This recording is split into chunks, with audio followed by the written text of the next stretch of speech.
Hi. So today we're going to talk about art.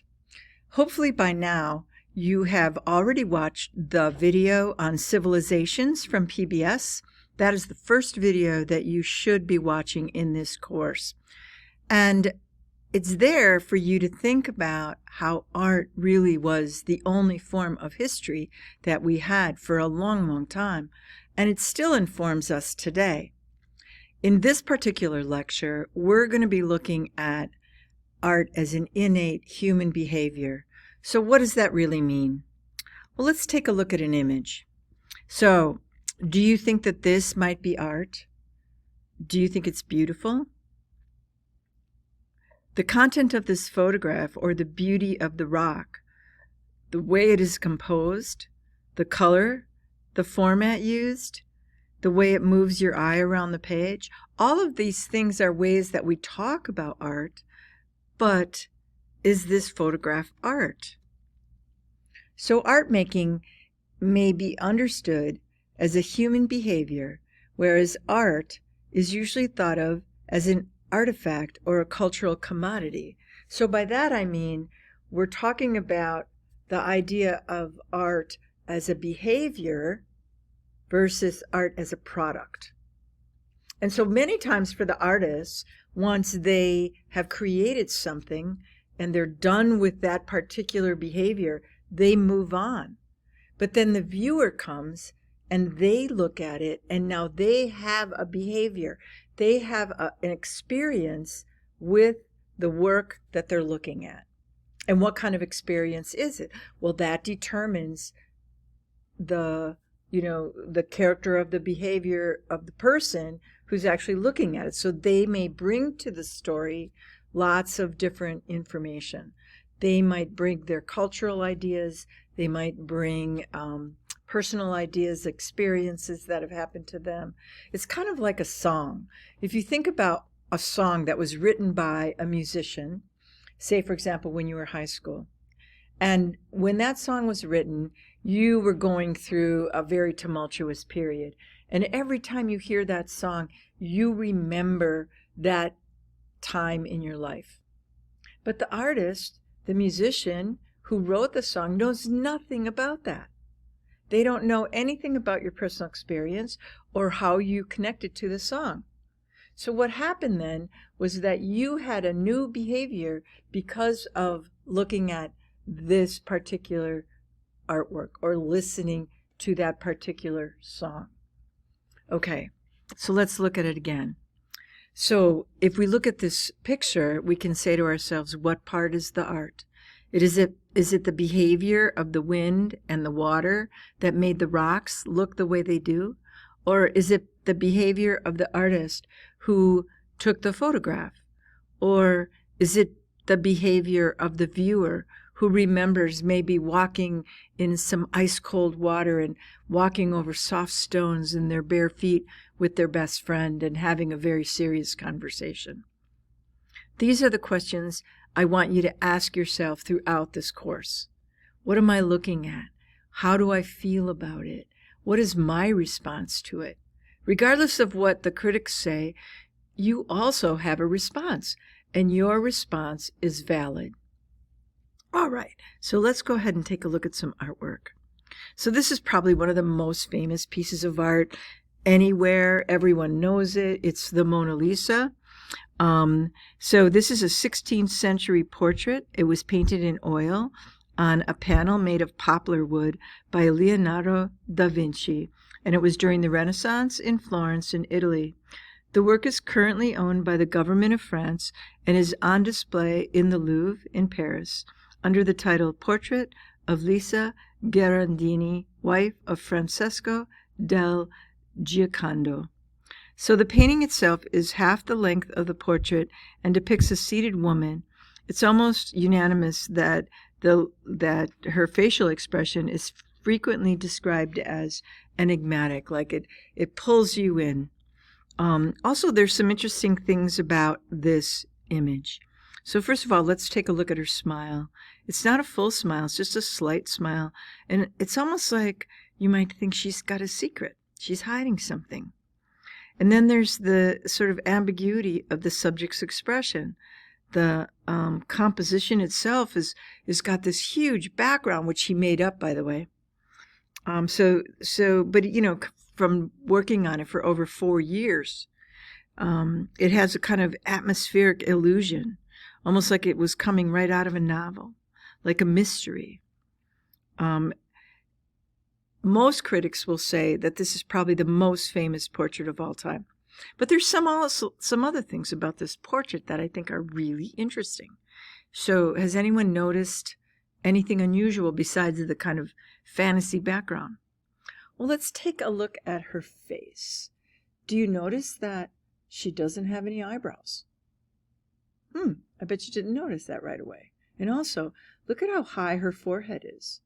So during this time in Italy, it was thought that a high forehead represented intelligence. So it was very popular. It was a style for women to shave their forehead, shave their eyebrows, and also shave their hair, like right up higher, from the ear straight up and over, so that that hairline would be recessed, because they felt like that made them more intelligent.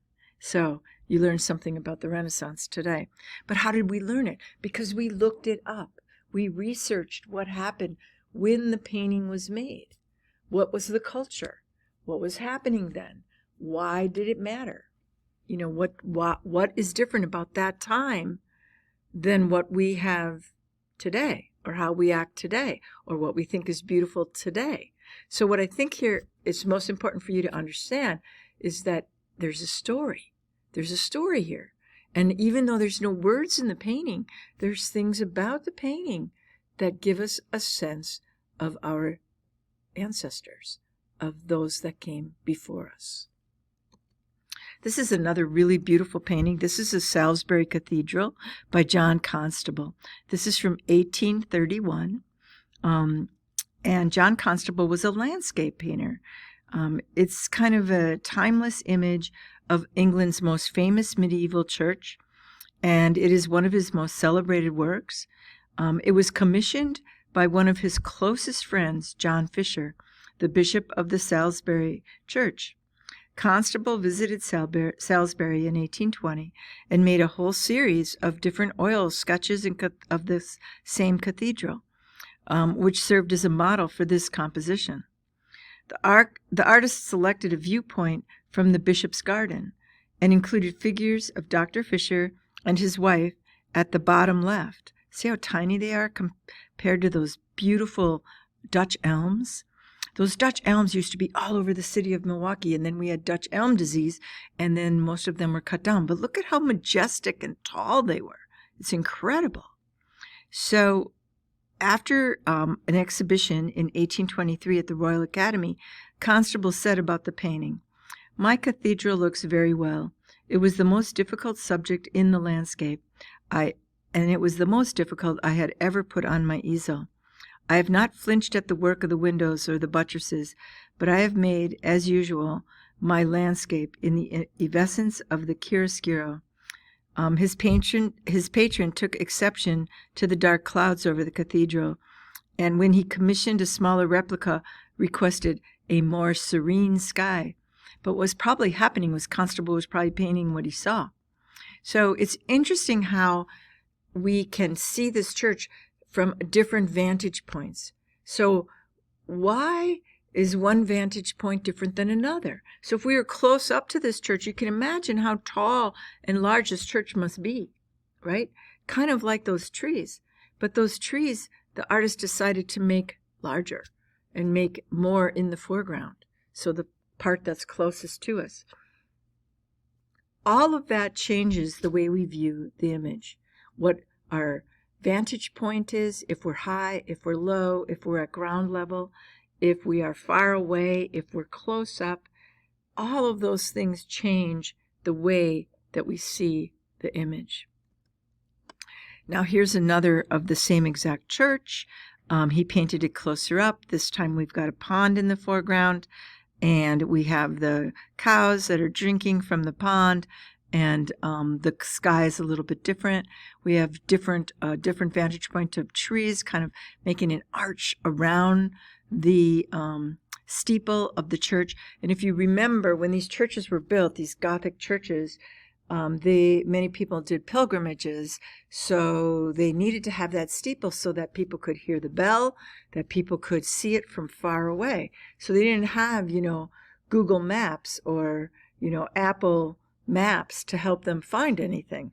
They only had to go by either some sort of directional thing, like, this is the way, go north next to the ocean, or, that kind of thing, or they could see landmarks. And so there's a really interesting, and a story I like to retell about that. There was a woman that I interviewed years and years ago for a magazine article that I was writing on a book of poetry, and her name was Denise Sweet. And the book was called To Know by Heart. And at one point she said, when I was very young, I was talking to, and she was an Anishinaabe storyteller. She said, I was talking to a bushman, an Anishinaabe bushman, and he said to me, child, you are never lost. And she said, what do you mean? And he said, all you have to do is look up at the sky and look down at the ground and look around at the trees and know that every step you take, you are on your way home. I thought that was so beautiful, and that's kind of why I like to bring that up when it comes to this idea of the Gothic cathedral, because they could see it and they knew they were on their way to go to the house of God. Really beautiful. So 2 different paintings made by the same artist within a very short time frame at his best friend, his church, and very different looking, different experience. This is one of my favorite Gothic cathedrals. I visited this cathedral. I'm going hopefully again in the spring. I'm actually taking students there, and the name of the cathedral is Our Lady of Chartres Cathedral. And it is one of the finest examples in all of France of the Gothic style of architecture. The current cathedral is one of at least 4 different churches that have occupied the same site. From a distance, it seems to hover in midair above waving fields of wheat, and it is only when the visitor gets closer that the city comes into view. It's clustered around a hill on which the cathedral stands. Its 2 contrasting spires, one 106 meters or 349 feet tall, and the other dating from 1140, 377 feet tall. It's very flamboyant spire on top of the old tower. It all soars upwards into the sky over a pale green roof, while the outside are a complex set of flying buttresses. So let's take a look.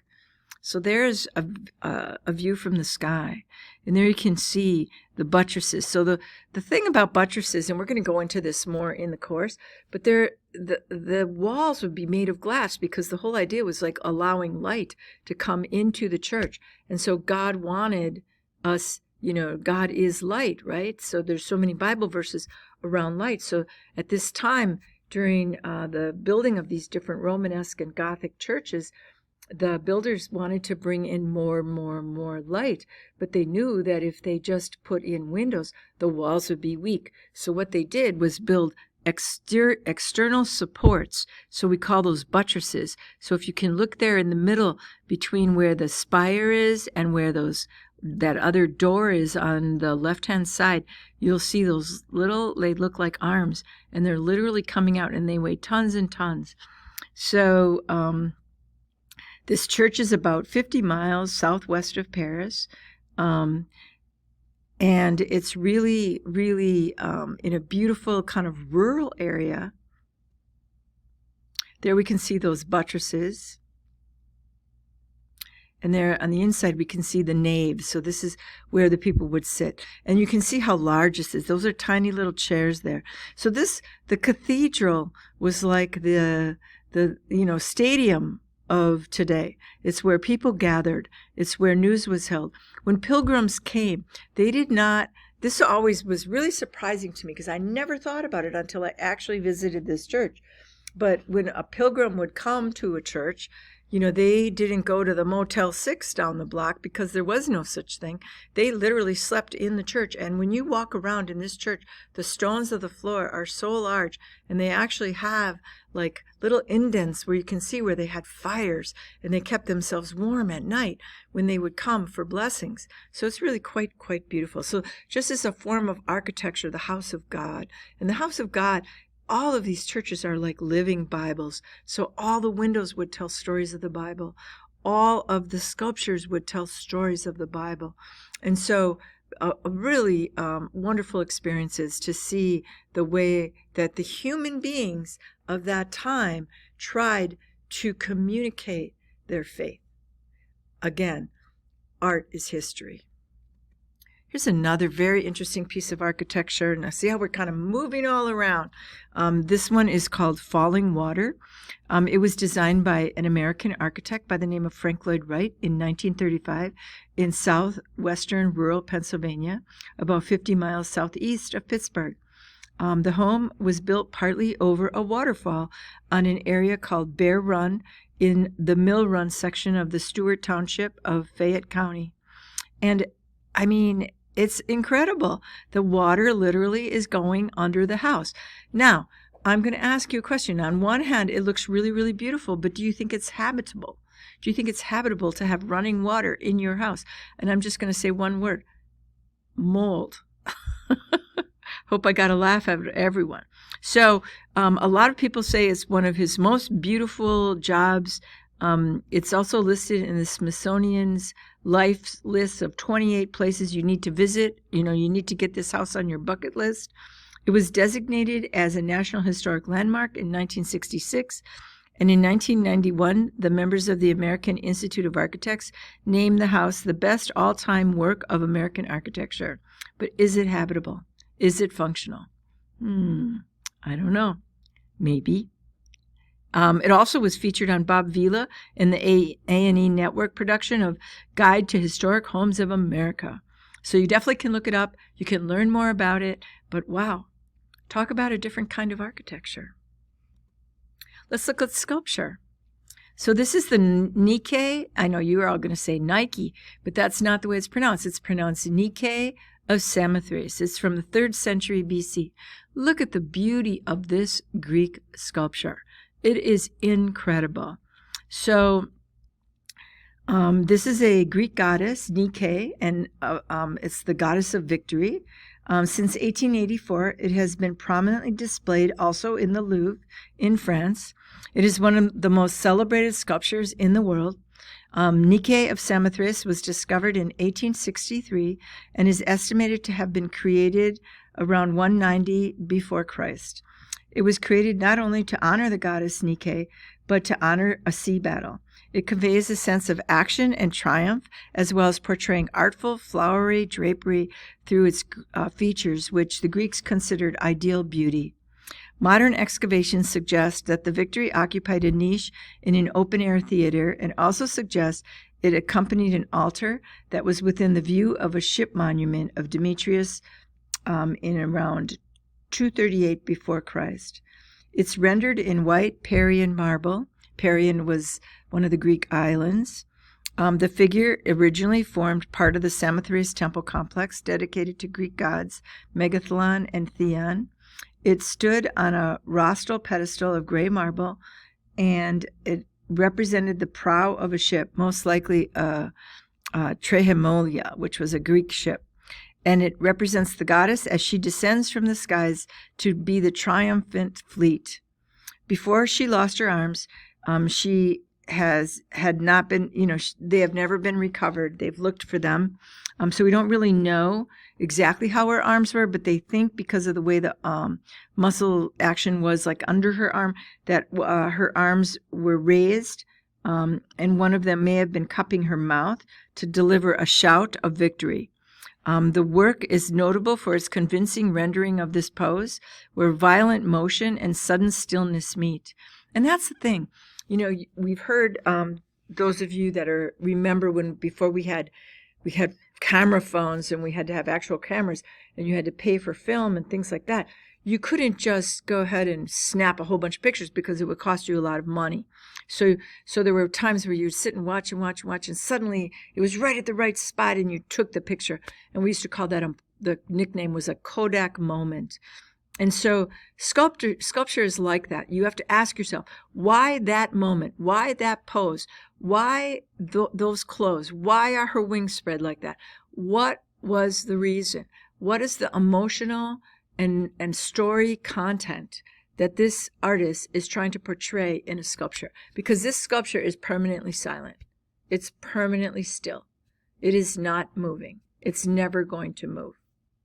But when we look at it, we feel like it's moving, like the wind is whipping through it right now, even though it's not.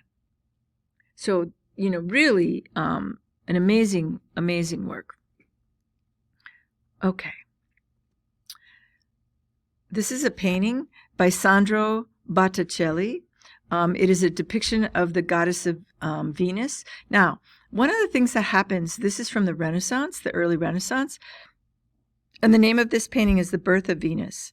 Now, what's interesting is that all throughout Rome and the areas, Florence, and areas where the Renaissance artists worked, they had antiquity. So that sculpture, like we just saw, that would have been prevalent all around. Plus, they had the humanist works of Plato and Aristotle and others in libraries of great, bankers and merchants like the de Medici, or some people say de Medici, but the de Medici family. So they had this resurgence of looking at all of these images and this naturalism that they saw from the ancient Greeks and the ancient Romans.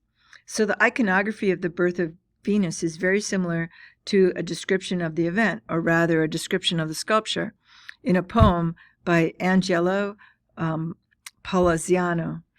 And no single text provides the precise content of the painting, however, which has led scholars to propose many different sources and many different interpretations. Art historians who specialize in the Italian Renaissance have found a Neoplatonic interpretation, which was most likely articulated by Ernest Gulbrich, by the most enduring way to understand the painting. So if you want to understand more about this painting, you might want to look up, like, why? What was the interpretation here? Why is the wind blowing? How come she's sliding in on a seashell? What is, she's covering her nudity here. Who are the two angels over on the left? Who's the lady that's trying to drape clothes around her? What's happening here? So we don't know that. All we know is what we see. And if you've never seen a painting before, then that's all you know, until you go back and you look and you find out and you read about it. And then you can have a different kind of interpretation. So you not only have your own response by just seeing it, but you also have a educated research response that allows you to start to think about what the artist was trying to do. And did they succeed? Do you think they succeeded? And who were these people? And why would they do that? Right? So those are all the things. And look at her body. I love the fact that these bodies are not these thin, ridiculously thin bodies that we see as something that's held up as beauty in our culture. People don't have bodies like that. And here we can see evidence of it. So let's move on. This is another painting by Raphael. This is called the Alba Madonna from 1510. He painted this while he was in Rome, and he continued to respond creatively to new stimuli, combining old and new influences with his own imagination. The round format of this painting, for example, was very popular in Florence, yet this picture looks very different from his more intimate Florentine Madonnas. Now, he painted a lot of Madonnas, and if you look at medieval paintings of the Christ child, you'll notice that many of them look like little old men, because at that time, during the Middle Ages, they could not perceive that a baby could be God, that they could be God from the moment they were incepted. They couldn't perceive that the image would look like a baby.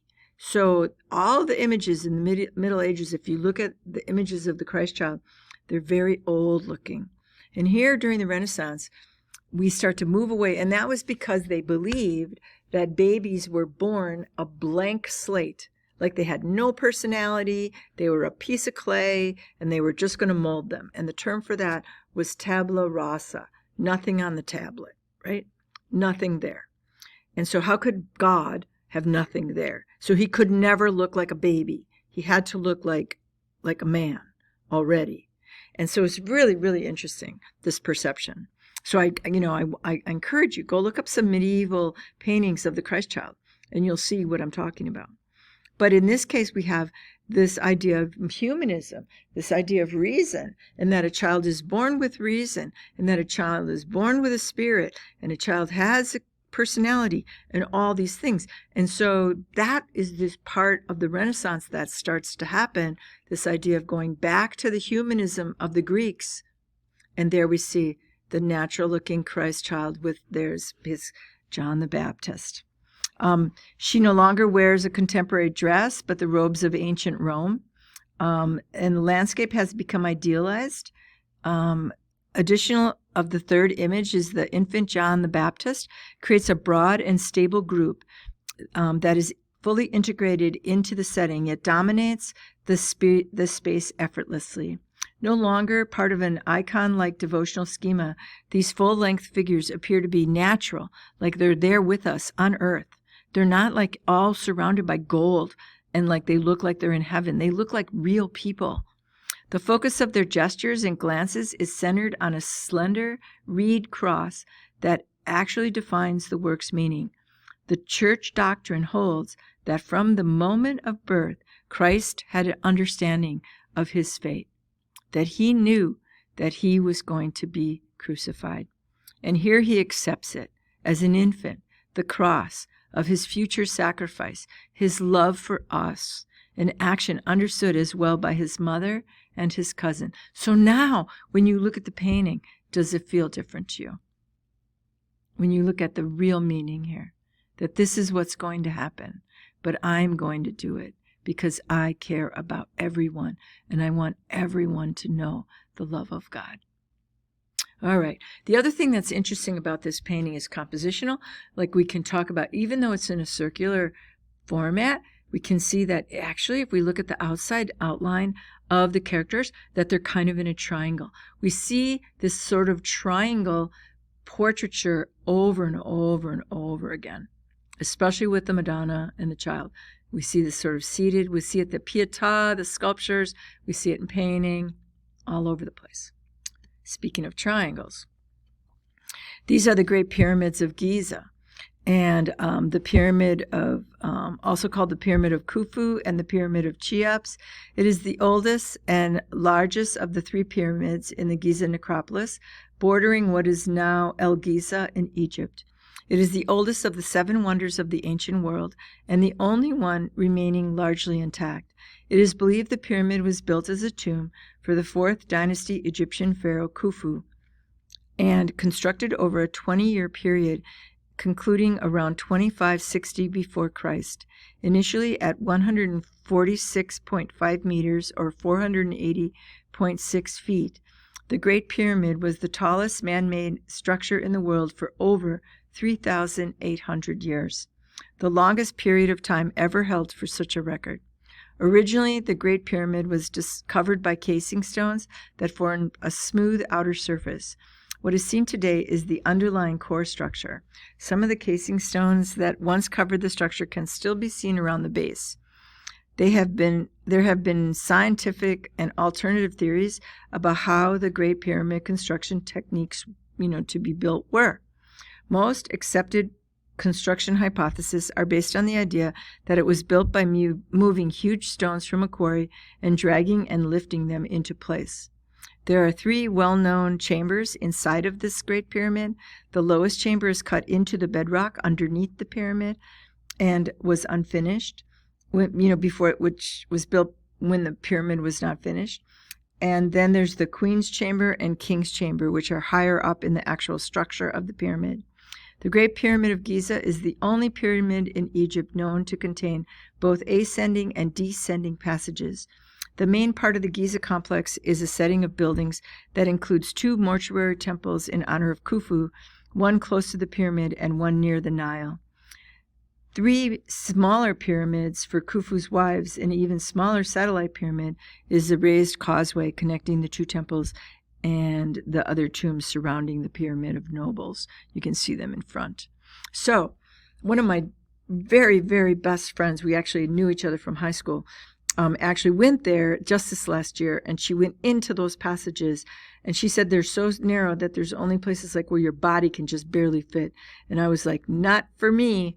I am definitely not interested in going inside with all that ton of stone on top of me. So again, this incredible marvel that was built by human hands because they believed in the afterlife. They believed that the tomb had to be a sacred spot so that nobody would disturb the pharaoh, and that the pharaoh was connected somehow to the gods.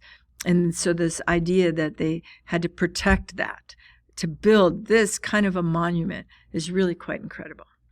All right, let's switch gears.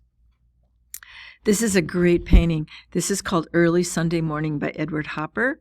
Edward Hopper was an American realist and painter and printmaker. While most popularly known for his oil paintings, he was equally proficient as a watercolor and a printmaker and etching. In both his urban and rural scenes, his spare and finely calculated renderings reflect his personal vision of modern American life. However, in Early Sunday Morning, he has a twofold aesthetic system. It's representational as well as kind of abstract. It depicts the small businesses and shops of 7th Avenue in New York City. Although the time of day is clearly very early morning, look at the shadows. Someone other than Hopper added the word Sunday to the title. Hopper originally painted a person looking out of one of the second floor windows, but then later he painted it out. This created quite a buzz among art critics and the other painters in 1930.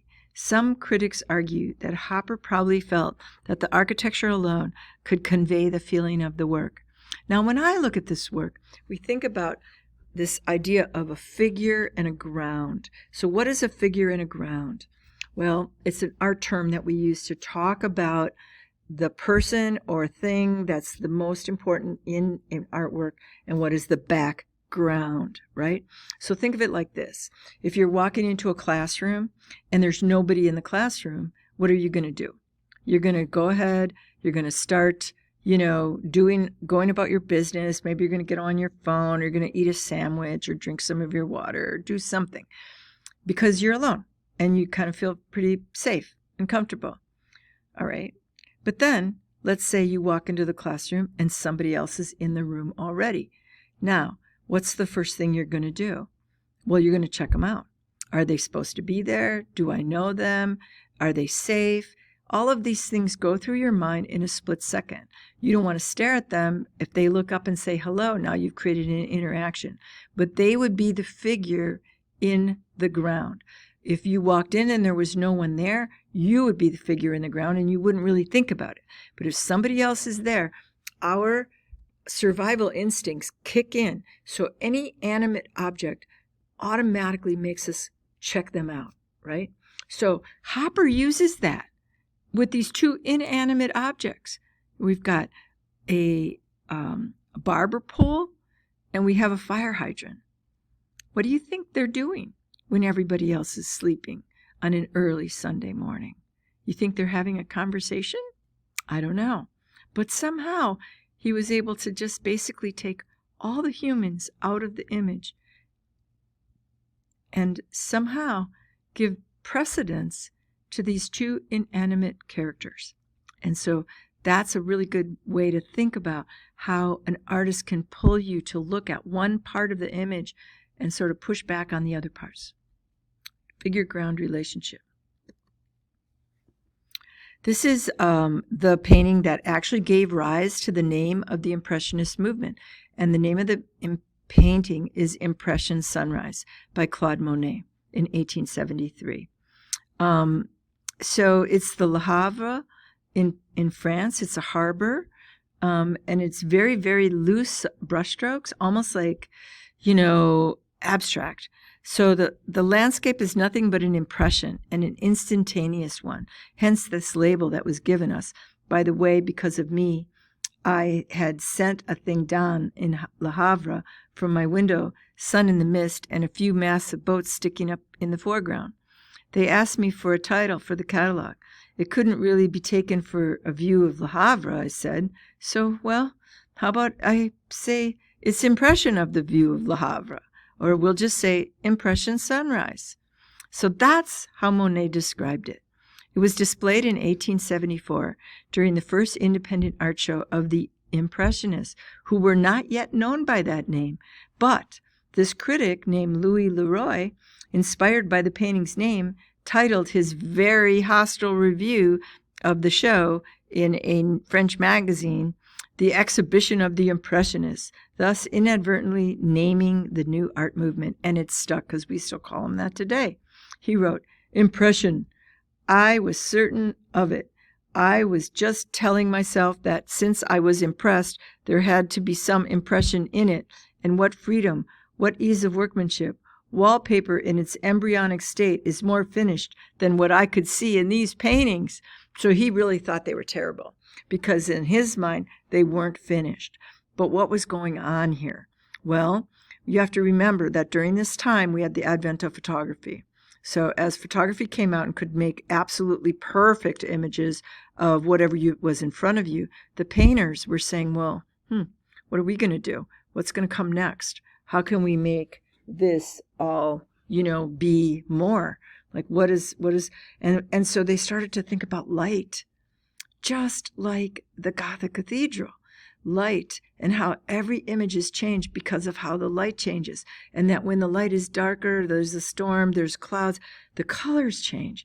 And so they said maybe we could capture that. Maybe if we painted really fast, we could capture that. And so here we are.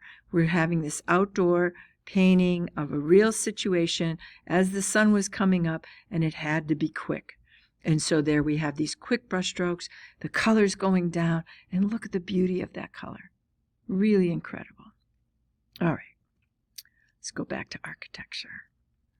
This is the temple of the Athenian Acropolis in Greece. It's dedicated to the Greek goddess Athena, with whom the people of Athens considered their protector. Its construction began in 447 BC and was completed in 438 before Christ, although decorations of the Parthenon continued right through 431. This is considered the classical period of Greece, the high classical period. And so it is one of the most important surviving buildings, generally considered to be the culmination of the development of the Doric order. And the Doric order is a type of column, and we definitely will be talking about that in this class as we go through. The Parthenon itself replaced an older temple of Athena, which historians called the pre-Parthenon, or the Old Parthenon, that was destroyed by the Persian invasion of 480 BC. Like most Greek temples, the Parthenon was used as a treasury. For a time, it served as the treasury of the Delian League, which later became the Athenian Empire. In the 5th century AD, after Christ, the Parthenon was converted into a Christian church and dedicated to the Virgin Mary. After the Ottoman Turk conquest, it was turned then into a mosque in the early 1460s, and it had a minaret built in it. On the 26th of September in 1687, an Ottoman Turk ammunition dump inside the building was ignited by a Venetian bombardment. The resulting explosion deeply damaged the Parthenon and all of its sculptures. In 1806, Thomas Bruce, the 7th Earl of Elgin, removed some of the surviving sculptures with the Ottomans' permission. These sculptures, now known as the Elgin Marbles or the Parthenon Marbles, were sold in 1816 to the British Museum in London, where they are now displayed. The Greek government is committed to getting the return of the sculptures to Greece, but so far with no success. Now, this is something you would never have known had you not looked up about this building. And there's so much more. So, again, why? Why did they build it this way? What is the interesting parts about it? What is what are the things that tell us about ourselves? How we thought. where ideas about reason and democracy from the ancient Greeks, where did they come from? How did this building represent that? So, excellent, excellent source for you. And of course, this building, which all of us know, this is the architect and sculptor, Santiago Calatrava. He earned his degree in architecture and then in civil engineering. He was a bridge builder, as you can well tell. He worked as an engineer and began to enter architectural compositions. In the mid-1980s, Calatrava began to be hired for large-scale projects in Valencia and Zurich and Paris. He began to exhibit his abstract sculptures in museums, and he's known for his flowing, curved buildings. He uses steel and concrete and new computer modeling to create compositions that appear to be like natural and structurally impossible. If form follows function, it was a rallying cry of modern architecture. Calatrava's postmodern structures turn its maxim on its head. So let's take a look here. And here's our beautiful art museum, which is a Calatrava. And one of the lovely things about it is it's kind of set to look like a ship because it's right on the water. And it also, if you look at the dimensions of the interior, it is shaped very much like the dimensions of a Gothic cathedral. And it has wings. And when the wings are open, the museum is open. And when the wings are closed, the museum is closed. Here's an interior view. That's beautiful. Okay. Another really interesting piece of sculpture or a building, we're not sure, 1889, this is the Eiffel Tower. It was designed and built by Gustave Eiffel. So it was to commemorate the 100th anniversary of what happened in 1789. Come on, Jeopardy question. The French Revolution. And so they wanted to show their technology skills, and they wanted to show the world what they could do. And they had over 100 submissions. And when Gustave Eiffel submitted this, it was hands down unanimous. They picked it. So it was built for the International Exhibition of Paris. And again, commemorating the centenary of the French Revolution. The Prince of Wales, later King Edward VII of England, opened the tower. And however, it was not accepted at first, but the petition of 300 names, including Maupassant, Émile Zola, and Charles Garnier, all protested, and then it was unanimously accepted. It is 320.75 meters, including its antenna. It weighs over 7,000 tons. It was the world's tallest building until, I think, the Sears Tower. 2.5 million rivets, 300 steelworkers, 2 years to construct, and the sway of, at most, is only 12 centimeters in high winds. It's really pretty incredible. And here we can see kind of an upward view of it. And so what's interesting is that a couple times they wanted to tear it down, but then they always kept finding more uses for it. So when the telegraph was invented, they were like, oh, well, we could use the top for a telegraph tower. So that's it. And then television, when television actually broadcast microwaves so that they could, broadcast TV. And so now it's been there for so long that it's become a symbol of the French government, the French people. So here we have something that was built as a temporary thing, and it's still here, and it's still considered important. And really quite beautiful. And Eiffel was a bridge builder, just like Calatrava. Here's a painting. This is a self-portrait by Rembrandt. Rembrandt's considered one of the greatest Dutch painters of all time, born in 1606 and died in 1669. He was also a printmaker. His contributions to art came in periods that historians call the Dutch Golden Age. Having achieved success as a portrait painter when he was young, he continued to paint, but it was marked, his life was really difficult. He was marked by many personal tragedies and financial hardships. He continued to sell his etchings and paintings throughout his lifetime. His self-portraits, when he didn't have money to pay for portrait artists, he has many, many self-portraits. And here you can see this really interesting, like you don't know where he is. It's like kind of an ethereal background. And his face is so realistic. It's not handsome, but he paints this idea of realism. And if you get really close in this, you can go to in your on the content management system, there's a link to the Google Museums, and you can look up Rembrandt's work, and you can get really, really close because they're very high resolution. And you can see like even the cracks in the painting, and you can see how the brushstrokes are made and how they're fast and thick, and they're not modeled, and they don't look like a photograph, and they're almost like Impressionism but different, you know. And he also painted a lot of religious paintings. He's an incredible artist. Here's another painting. This is called The Crying Girl from 1963 by Roy Lichtenstein. He was heavily influenced by both popular culture and comic book style, which was considered low art. And he said, no, that's American painting. And he wanted to paint it. So in 1961, he began his first pop paintings, or popular culture, pop art, and that literally was for popular culture.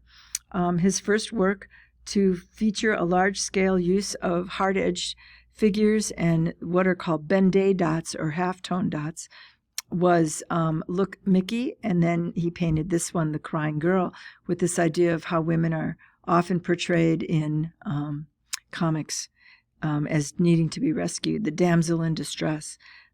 So these are extremely large, beautiful paintings. Definitely look into these. Here's another impressionist or post-impressionist. This is Mother and Child by Mary Cassatt. When we look at all the different paintings from throughout history, other than the Mother and the Madonna, the Blessed Mother and the Madonna, as the Madonna and the Christ Child, we don't see inside the home. We don't see inside the sanctity of the family. Very seldom do we see paintings of mother and children.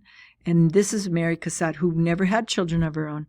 She painted many of these. She was a friend of Edgar Degas, who also was exhibited among the Impressionists, but is also considered a post-impressionist. I think it's just a really beautiful work. You can see she painted it very quickly. She paid a lot of attention to detail of the faces. I love the way the hand of the child is holding the mother's face. But then also look down to around the outside of the painting and look at the foot. Look at the little boy's foot and look at her hand. It's like they kind of fall apart, like you're thinking you're looking at something AI because it's not there. But you can also see some of the blues, the underpaintings. So see how she painted the whole underpainting. It's called the grisaille. It's a type of painting where you do the whole thing in one color. So she did it all in blue, and then she came back and did glazes to finish it out. Really beautiful, but that's how those shadows in the boy's legs and that blue in the dress, in the roses of the dress. And this is another great one to go look up in Google Gallery. This is a very famous painting. It's called The Screen by Edvard Munch. And Edvard Munch had psychological issues. He was Norwegian. And this is called a symbolist painting or expressionist art, kind of a forerunner to expressionist art. And there's a whole story about why he painted and how he painted this. But I think that what's interesting, in at least the one thing I want to bring up in this painting, is that how many people have seen the Home Alone with with the poster of the little boy with his hands up around his head. This is a direct ripoff. That poster is a direct ripoff of The Scream by Edvard Munch. So very interesting. There's a whole history about this painting. Definitely go and look this one up. Here's another. This is The Catboat by Winslow Homer. Many people know Winslow Homer for the painting of his mother, which actually always, everyone says it's, his mother or Whistler's mother.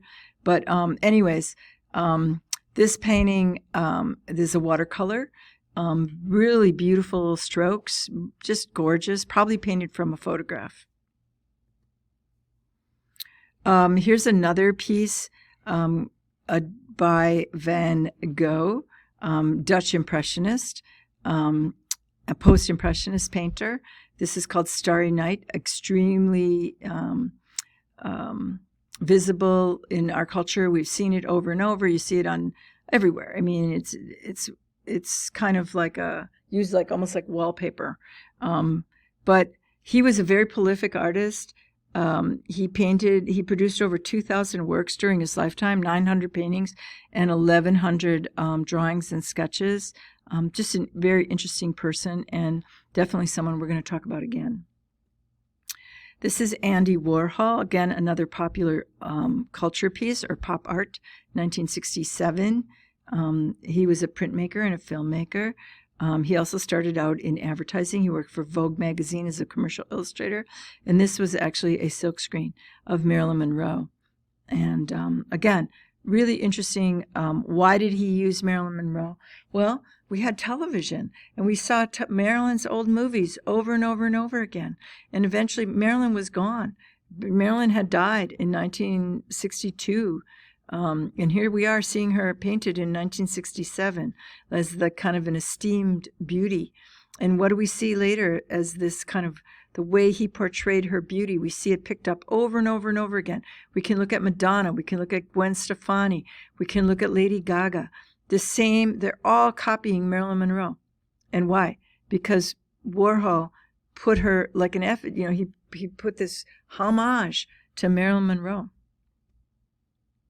This is an amazing painting called The Carpenters by Jacob Lawrence. Jacob Lawrence was an African-American painter during the Harlem Renaissance, and he used these. Many of his paintings are of African-American males and women, but mostly males, in these very strong, like work ethic, positive kinds of pieces. He uses very unmodulated, intense color. You can kind of follow the yellow around the room as it moves you through the painting, just like the red, the plane and the clamp in his shirt and the handle of the saw and then the handle of the drill. It just moves you physically like around the painting. He started his interest in art when he was the age of 12, and he was sent by his mother to a program at a settlement house where, besides hot lunches, he got to paint and receive training in arts and crafts.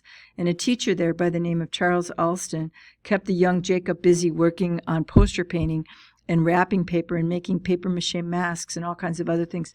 And he ended up becoming, really one of the greatest African-American artists. And if you read more about his history, you'd be really surprised as where it took him.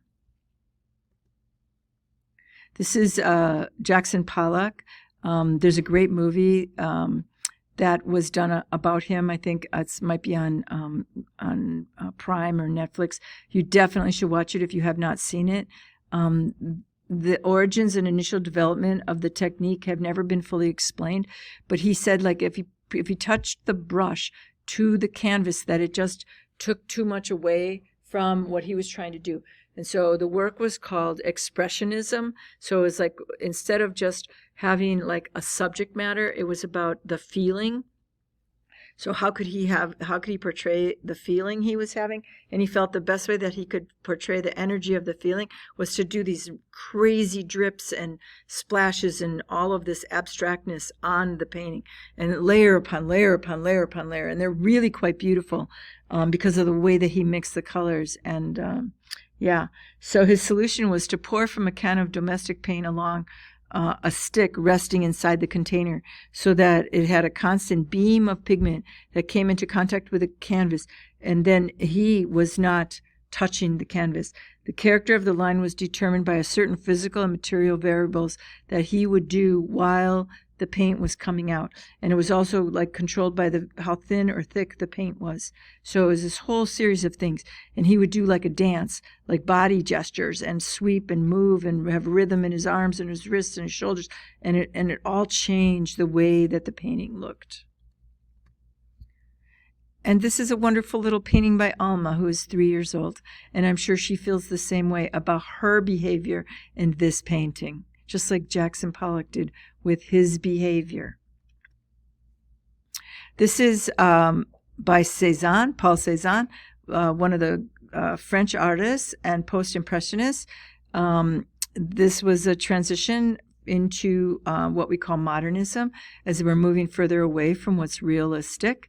And his work demonstrates very much a mastery of design and color and composition. He used repetitive, sensitive, and exploratory, very tiny little brush strokes. And when you zoom into a painting like that, you can see them over and over and over again, very similar. And then he would build them up over again and again and again until they would really develop into what you were observing. I love this artist. This is Grandma Moses. And Grandma Moses, her name was Anna Mary Robertson Moses. She was born in 1860 and she died in 1961 at 101. And she's an American folk artist. She is often most cited as an example of individual success for a career at an advanced age. She had 10 children, but 5 of them died at birth. And Moses began painting in her late 70s after she abandoned her career in embroidery because she had such terrible arthritis. She couldn't use the needle anymore. And she thought, well, instead of doing embroidery, I'll just paint the things that I would normally embroider. And so she liked rural life. She lived in upstate New York, and she started painting these rural scenes. And this is The Hunters in the Snow, or this is The Joyride. And then in New York in 1938, an engineer and art collector by the name of Louis Caldor, who was driving through Hoosick Falls, saw one of her paintings, and it was displayed in a drugstore window. And they were priced between $3 and $5. And he bought all of them. And then he drove to the artist's home in Eagle Bridge, and he bought 10 more. And the next year, in 1939, Grandma Moses was represented in an exhibition of contemporary unknown painters at the Museum of Modern Art in New York City. She did not remain unknown for long. By 1939, she had an art dealer, Otto Keller, who exhibited her work in New York and around the world. This brought her to the attention of collectors internationally, and her paintings became highly sought after, and they still are to this day. And now she has work all over Europe and Japan and the United States and Canada and everywhere. So this is another sculpture by Michelangelo. This is the David. Again, when we talk about that idea of a Kodak moment, we can look at this painting or this sculpture and we can say, what is he doing? It's not after Goliath. It's before he actually shoots the stone from the sling. It's like he is aiming. He's like shoring him up. He's like, sitting there positioning. The eyes of David have like a warning glare, like he's looking at David or Goliath, and he's saying, look out, because I'm coming for you.